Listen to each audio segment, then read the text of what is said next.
Tayuya is one of those characters that even though she doesn't get a lot of screen time because she dies quite early after she's introduced, the fandom still really likes her. And that's for a good reason. Out of the characters from the Sound 4, she definitely is the one with the feistiest personality. She has very interesting jutsus, and a very cool design, especially with the second stage of the curse mark with those weird loopy horns. Her fight against Shikamaru is also very memorable, especially how Shikamaru comes up with a counter for her jutsus, which is very smart. But Tayuya also has something else as a character, and I've been making a series about characters like her. Characters that have a weird but interesting and also kind of obscure summon that's not used a lot during the series. And Tayuya has the 3 Doki Demons. Yeah, that's what those 3 demons are called, Doki. It doesn't sound extremely threatening in English, but it means something along the lines of devil in Japanese, so it's fitting, I suppose. And probably the 3 Doki Demons are gonna be the most iconic parts of Tayuya's arsenal. When you think about Tayuya and her fights, you're probably gonna remember the demons and the flute, maybe the Curse Mark Stage 2 transformation, but the demons are a massive part of her jutsus and also the main point and the focus of the fight.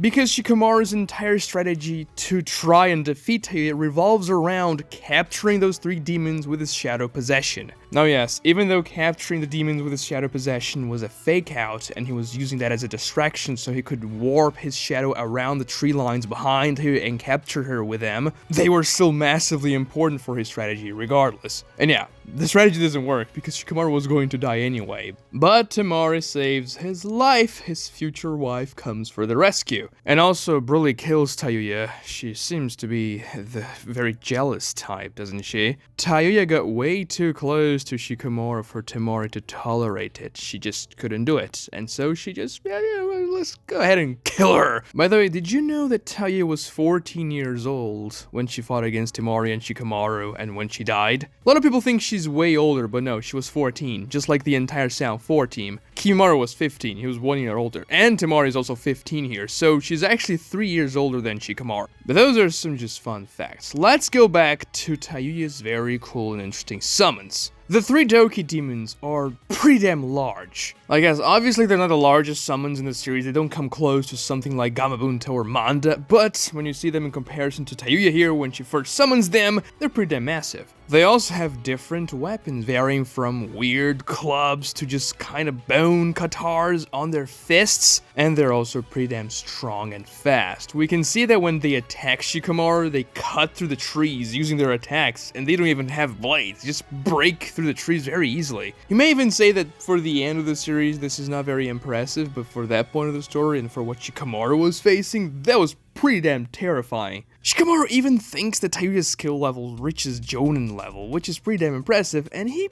should be a good judge because he's already a Chunin at that point and definitely one of the most analytical persons in the whole series, even when he was 12 years old. Now, one of the main weaknesses of the Doki Demons is that they don't really have a will of their own. They have to be controlled by Tayuya's demonic flute song. And usually that wouldn't be a major problem because Tayuya is a long-range fighter anyways. The problem is if somebody gets close to her, then they can disrupt her flute song and stop her from controlling the Doki. It's difficult to achieve something like that because she can still control her demons to protect her, even in close quarters, but still it can be done. So they're not like a summon such as Gamabunta or Enma or many other summons in the series that have a will of their own and they can protect their masters without being commanded. And because they are summoning jutsu, aka other living beings, Tayuya doesn't have a mental control over them that she can just do without having to play the flute, such as, for example, when you use a golem jutsu, like Onoki using the Earth Golem, for example. He doesn't have to play a song for the golem to attack Madara in their fight, he just kind of mentally controls it. The same thing goes for Hashirama's Wood Golem, or Thousand Armed Buddha statue, or even the Wood Dragon. You could kinda consider those almost like summons because they're sorta like creatures you are controlling in the battlefield, even though they're not living beings, they're made of chakra and everything. But you have this mental link over them which you can precisely control their movements with, and there's nothing really the opponent can do to disturb that unless you really destroy the golem or wood dragon or whatever else, or you incapacitate the person using the jutsu. That can also work. So there's a trade-off between those two types of jutsus, between the summons and the non-summoned creatures. Like, if you have a non-summoned creature, the advantages you have are that you have a complete mental control over it, so the summon may not do what you want it to do, and you may not have complete coordination with it, but with a non-summoned creature, you can simply control everything it does to exactly what you want it to do. But if you get incapacitated, that thing is not going to be able to protect you anymore because you won't be able to control it. When it comes to a real summon, even if you get incapacitated, they may be able to help you out. After all, they can fight for themselves, but they don't have complete coordination like a mental control type thing with you. Unless you have the Sharingan and use it to control them. But usually that's only done to summons that don't really want to work with you, like Manda and Sasuke or the Nine Tails and Madara. So you just control the summon with the Sharingan Eye, casting a genjutsu to make it do whatever you want. And that essentially becomes a regular jutsu and not a summon because you have complete mental control over it and it's not going to help you out if you go unconscious. But the problem with the Doki Demons for Tayuya here is that she kinda has the worst of both worlds. Because her summons won't be able to protect her if it goes unconscious, they are not autonomous, and she doesn't have a mental link. She cannot control them with her mind, she has to play the song. Now yes, it's difficult to decipher the song and the patterns of her fingers like Shikamaru does. Not every ninja is gonna be able to do that, because you have to be pretty damn smart. But it is a weakness for Tayuya's jutsu, and something that Shikamaru definitely explored. Now obviously the out-of-universe reason for Tayuya's powers to work like that, for Tayuya to not just be able to control the summons with her mind or for the summons to be active and autonomous, was so that Shikamaru could have a very clever battle made up for him, for his abilities to shine, for him to show his intellect, for a cool strategy to be implemented. It's literally Kishimoto crafting a very interesting scenario for his most intelligent character to come up with a crazy strategy. Because yeah, out of every single battle strategy Shikamaru has ever come up with, I think this is the most complex one that he uses to defeat, well, to try and defeat Tayuya. He didn't really do it. And obviously, Tayuya controlling her summons with sound, with her flute, and also casting other jutsus with her flute is very thematic and interesting. Because, yeah, she is from the Sound Village, technically. And even though the first team of Genins we saw from the Sound Village all used sound-based ninjutsu in the Forest of Death, Kindosu and Zaku, the others didn't really. Not even Orochimaru, who is supposed to be the leader of the Sound Village, uses sound-based ninjutsu. And yeah, I get it that not every ninja from the Leaf Village needs to use fire-based ninjutsu because they're from the land of fire. But it's cool to see a character that uses sound-based ninjutsu other than the first team. And Tayuya is probably the coolest character in the Sound 4, as I said before. I also like Hiromaru quite a lot. But let me know who's your favorite. Now, at least a good part for Tayuya here, controlling them with sound, is that sound's really fast, right? Sound speed and all. I mean, some characters in Naruto, especially towards the end, move way faster than sound. So technically, if Tayuya was fighting in the war arc, she'd be kinda useless. I mean, I know she's brought back as Neto Tensing in a filler, but that's filler, nobody cares. But most main characters approaching the war arc moved faster than sound, so like her commands would reach her summons after the characters moved around the summons. Because they're faster than sound. I mean, we even see Temari being faster than sound in the fight against Tayuya when she brandishes her fan and blows away the sound waves Tayuya was shooting against her and Shikamaru. So there's that limitation, but when you're facing more normal ninjas, that's not gonna be much of a problem because they're not gonna be faster than sound. And this would just really be an issue for her commands over the summons, because when it comes to her casting a genjutsu with sound against the target,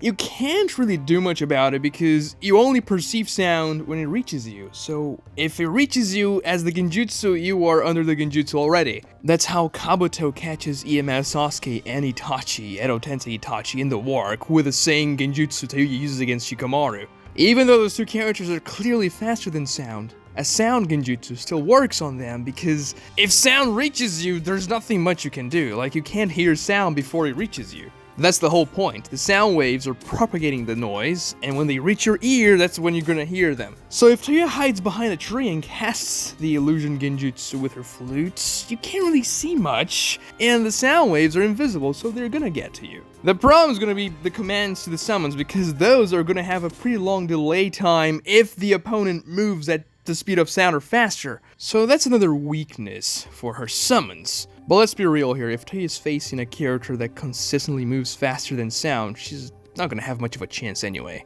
But the Dokis have another very interesting ability on top of their strength and speed. Usually they have their mouths sewed up. They were sewed up when Tayuya summoned them, but then she can swap her song and make them open their mouths, bursting the stitches. And when they do that, these weird, elongated, ethereal demons emerge out of their mouths. And the demons themselves have several mouths around their body, which remains connected to the mouth of each Doki. They can all use one of these ethereal demons, and then Tayuya obviously uses those demons to attack her target. Now, those demons don't really have a regular offensive attack like the Dokis do, just beating people up and trying to kill you by brute force. No, they are immaterial, meaning that they're gonna phase through most things. However, when they touch a person or someone with chakra, they eat away at their physical power, at their physical chakra, essentially. And when I say physical chakra,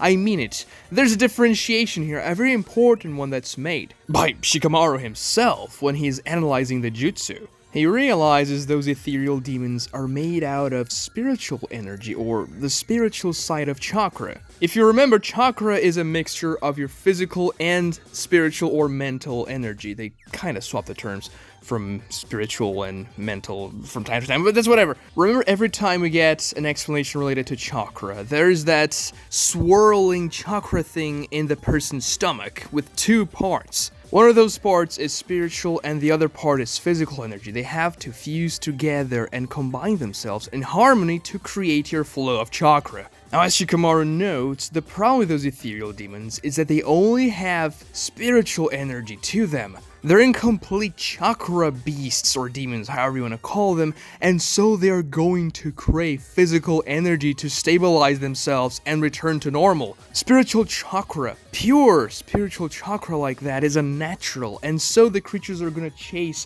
whatever they can see that has physical chakra in them and devour it. That is what happens to Shikamaru when one of those creatures manages to bite off his arm, and you can kind of see a weird chakra arm coming out of his real arm, and the spiritual chakra demon devouring it, making Shikamaru lose his own chakra. So much so that he thinks, oh god, if they keep on doing this, I'm not going to be able to use jutsus anymore, because his chakra is going to be unbalanced towards spiritual energy, and he's not going to have physical energy anymore, and not be able to use jutsus and properly model chakra. And because they chase after whatever has physical energy in them, and I assume Tayuya is going to be excluded from that equation because she's the one controlling the Dokis and she's not going to steer them close to her, it's very easy to get hit by them, especially because they're pretty damn fast. Shikamaru's physical prowess is underestimated, but time and time again he shows himself to be pretty damn quick, and he gets hit by one of those ghosts. He even thinks that the chakra coming out of those creatures is very weird and probably close to what he does with his own chakra and using the Shadow Possession Jutsu, meaning that this jutsu that Tayuya uses is probably a yin release jutsu, just like the Shadow Possession Jutsu. And Shikamaru thought that jutsu was so dangerous it had to have been a hidden jutsu, something very secretive, just like his Shadow Possession Jutsu. Now, at the end of the day, that jutsu is going to have the exact same weakness as the Doki themselves, Tayuya playing the flute and having to control every single movement of them. That's exactly what Shikamaru thinks when he is trying to figure out a counter for those summons. He figures he has to stop her from playing the flute, and that's pretty much it. And pretty much anyone would come up with that strategy. The problem is implementing it. Oh yeah, in theory you could just brute force those three things if you're powerful enough, but Shikamaru obviously wasn't at that point in the story, and really Shikamaru will never be a powerhouse character. No, Shikamaru is not the 8th Hokage, that's not canon, what the hell guys. The Doki summons though were very impressive for what they had to be, and they were also a powerful storytelling tool for us to see Shikamaru's mental prowess. It's a clear example of Kishimoto coming up with a very interesting, cool-looking jutsu that will fit the story perfectly and also whatever circumstances he needs to develop the plot. Please like the video if you enjoyed it, subscribe and ring notifications if you haven't, those things really help me out. Watch this other video right here for another cool, obscure Naruto summon, and thank you so much for watching.